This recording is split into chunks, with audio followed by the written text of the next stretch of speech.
Euranet Plus Panorama is a weekly review of European news broadcast by our network of EU radio stations. Hi there, I'm Jo and you're listening to Euranet Plus Panorama. With its Artificial Intelligence Act, the EU has placed itself at the forefront of digital regulation. But is it bringing up the rear in terms of investment? So says a European Court of Auditors report that was published last Wednesday, the 29th of May. The ECA report is quite critical, finding that the EU is lagging behind other global players when it comes to developing an AI ecosystem and accelerating investment in this field of the future. Kate Pentus-Rosimannus, a member of the European Court of Auditors, tells Estonia's Kuku Radio that the EU falls short of other competing economic powers in terms of its level of ambition for the use of artificial intelligence. Liikmesriigiti muidugi on see erakordselt killustunud, väga erinevad näited Saksamaa. The use of AI is extremely fragmented across member states with very different scenarios in place. Germany has taken the matter relatively seriously. France has taken it seriously. But when we look at the EU as a whole, we are a long way from being the world leader in terms of both investment in and use of artificial intelligence. Many companies are currently struggling to survive or to hold on to the market, so to speak. Quite simply, there is not the money to make initially expensive investments in AI, even if they would ultimately prove cost-effective. Another major problem is the lack of people with sufficient expertise in this rapidly developing field. And there is also concern, of course, about the general lack of clarity surrounding who will be held responsible if AI screws up. Kes ikkagi vastutab, kui tehisintellekt mingisuguse jama kokku keerab? The recently released report talks about a failure to coordinate national measures at EU level, the poor monitoring of EU-funded projects, and a lack of targeted investment in this field. All of which may mean that Europe is left behind in the race for AI innovation. But what can actually be done about this? The ECA makes a number of recommendations to the Commission, as Pentus-Rosimannus goes on to explain. Igal juhul vajab ta ka Euroopa Liidu tasemel süstemaatilisemat ja põhjalisemat. The AI issue requires more systematic and in-depth reflection at EU level. The strategy dates back to 2018, and the EU's investment targets have not been updated since then. There are several different EU agencies, institutions, authorities that are supposedly dealing with AI, but there is no ownership of the issue. Who is it that comes to work in the morning and makes an effort to coordinate the field, to ensure meaningful action, to set targets and carry out reviews? There is no such role right now. That was one of the recommendations we made, that if you really want results, it makes sense to put this in place. Kui päriselt tulemusi tahetakse, siis mõistlik on see paika panna. In purely financial terms, the US is outstripping Europe in terms of private investment, much of which comes in the form of venture capital. Let's not forget, though, that the EU has been busy putting wide-ranging and undoubtedly important regulation in place. The Artificial Intelligence Act, the Digital Markets Act, and so on. Yet some critics suggest that it is this very regulation that will dissuade investors and therefore stifle the growth prospects of European competitors in this field. To be clear, the ECA does not count itself among these particular critics. The Commission's spokesperson for the Digital Economy, Research and Innovation, Johannes Barker, firmly refutes the suggestion that the EU is failing to put its own money where its mouth is in terms of investing in AI.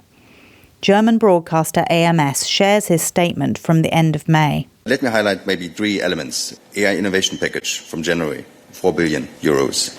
Additional investments in Gen AI. Then we had made our supercomputers available to AI startups. That is followed up from the State of the Union announcement by President von der Leyen. And then we have an innovation target of 1 billion a year from Horizon Europe and Digital Europe programs. We have overachieved this so far, but this is from the EU budget alone, and we want to trigger 20 billion a year. But this is together with member states and private investments. So these are our targets. So I think we are actually, or we think as the Commission, we're actually quite well on track. But another member of the ECA, Michals Kozlovs, suggests that the EU's targets are themselves outdated. They have not been effectively changed since the first plan was adopted in 2018, despite very dynamic international developments in the area. Eric Mamère from the Commission fights back, pointing out that since AI falls under the digital umbrella, it has access to significant funding from the Next Generation EU pot, in particular the Recovery and Resilience Fund. Now, of course, we can always do better, and it's clear that we need the private sector to step up to the plate as well, which is something that we are, of course, working on, and there are dialogues with industry, etc. But we believe that the future will prove that Europe will remain and be a significant actor in AI. Kozlovs, for his part, stresses that the bloc could still make up the lost ground, but that it needs to act quickly. There is a fierce international competition for leadership in this area. This is because there is a high chance that the leader or the winner takes it all. On the 14th of June, the European Court of Auditors plans to host a panel debate involving representatives from the various EU institutions and experts in the field. As we were penning this podcast, the ECA website was completely down owing to a cyber attack. Well, there's nothing special about that, says Polski Radio, which shares details of a wave of cyber sabotage, often termed hybrid warfare, currently being experienced in Poland. The country's Deputy PM and Minister of Digital Affairs, Krzysztof Gawkowski, has described the situation as being a state of digital Cold War. We are facing more than 1,000 attacks a day. Several hundred of these incidents are flagged as serious. Last night we managed to prevent several incidents involving attempted entry into critical infrastructure. The Polish government has earmarked around €700 million for the creation of a so-called cyber shield, a new programme designed to secure the nation from cyber attacks, as Gawkowski goes on to explain. We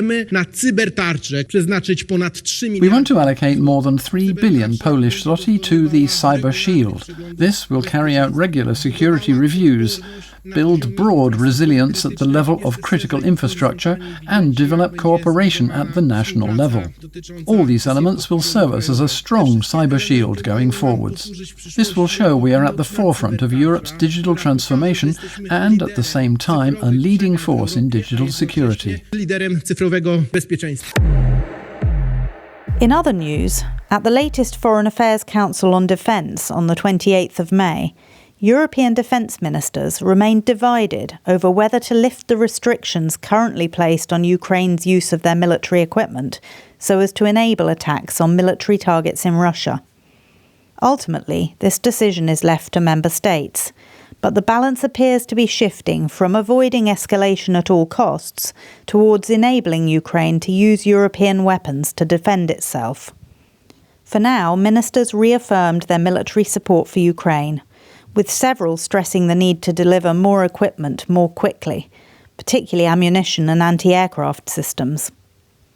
A few days later, the same subject came up at an informal NATO meeting of foreign affairs ministers in Prague, reports Radio Romania. Romania's foreign minister, Luminița Odobescu, claims there was a consensus around Ukraine's need for predictable support.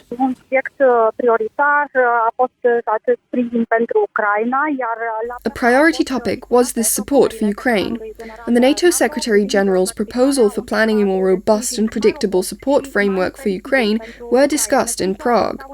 Essentially, this envisages a greater role for NATO in coordinating security assistance and training, and also the adoption of a multi-year financial commitment to ensure the predictability of the support Ukraine needs and that the allies have committed to provide. Nicolae Gros-Verheide specialises in European defence and diplomacy and has recently released a book entitled European Defence at a Time of War in Ukraine. He tells RTBF that what Brussels does best is to discuss, reflect and plan, but not so much implement. And, despite receiving a detailed wish list of military equipment and munitions from the Ukrainian president back in February, support to Ukraine is no exception. So much for predictable, eh? Les Européens se sont dit, bon, on verrait plus tard, et encore aujourd'hui... The Europeans said, we'll see, later. And even now they still find it hard to let go of their cautious attitude. They provide some equipment, but they don't dare relinquish their core supplies for fear, on the one hand, of running out in the event of an attack, the risk of which is relatively low at the moment. At least Russia, despite its threats, is not directly threatening Europe, the European Union, the countries of the European Union, militarily, but above all, because they don't want to get too involved alongside Ukraine. One other Ukraine-related aspect on which the EU has been accused of dithering is the long-awaited opening of accession negotiations. Arnoldas Prankevicius, Lithuania's ambassador to the EU, indicates that the intention is to kickstart the process in June, before the Hungarian presidency gets underway in the Council.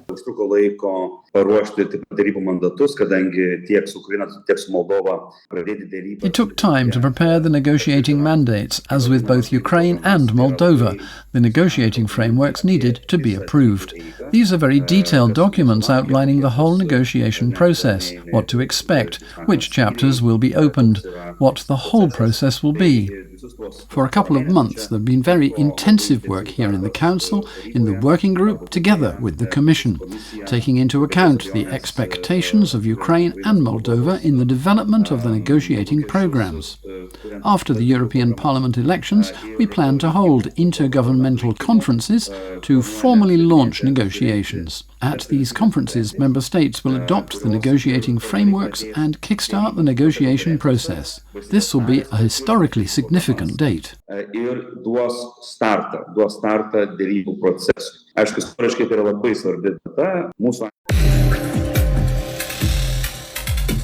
So that's all for this week. Thanks for tuning in.